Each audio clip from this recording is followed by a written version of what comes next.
Hello, my name is Liza, and today I'm going to share with you my process for creating a sign out of a DollarTree greeting card. What you're going to need are a 4x6 and a 6x8 stretch canvas, a ghost ornament, a cat ornament, and the witch hat wooden stickers, and a bag of skeleton heads, and of course your greeting card. You'll also need some floral wire, and you're going to need 6 of these little eye screws.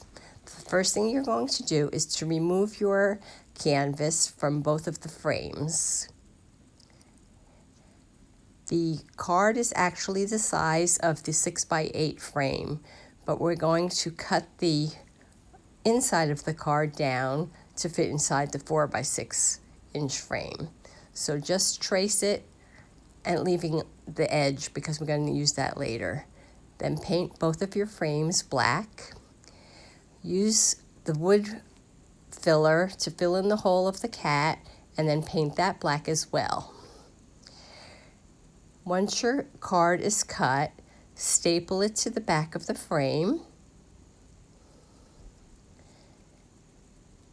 And then you're going to trace your frame onto the canvas you removed earlier, and you're going to cut that just a little bit smaller than the frame, and you'll be stapling that to the back so that it gives it more finished appearance. Repeat that for the 4x6 frame also. There you can see that it was an expressions card.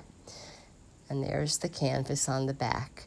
Now, remember I said we're going to have a tiny little piece left of that card.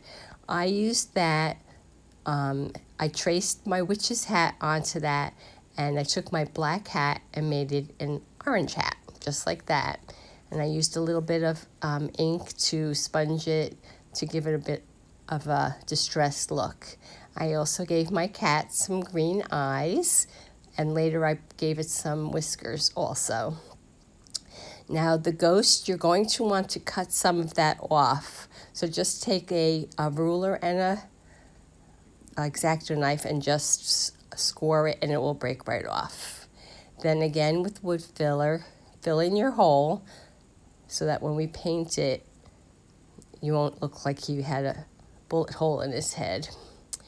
I chose not to make my ghost white this time. I took white and some elephant chalk paint, mixed them together, and made a light gray.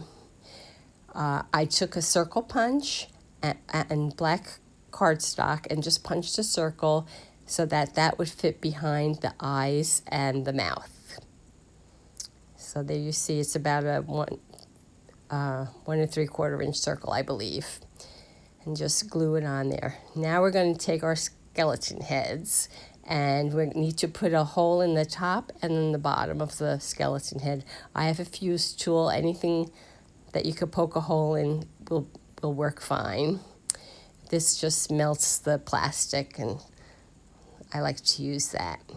Try to make it more towards the back so that your frame will lay flat against the wall.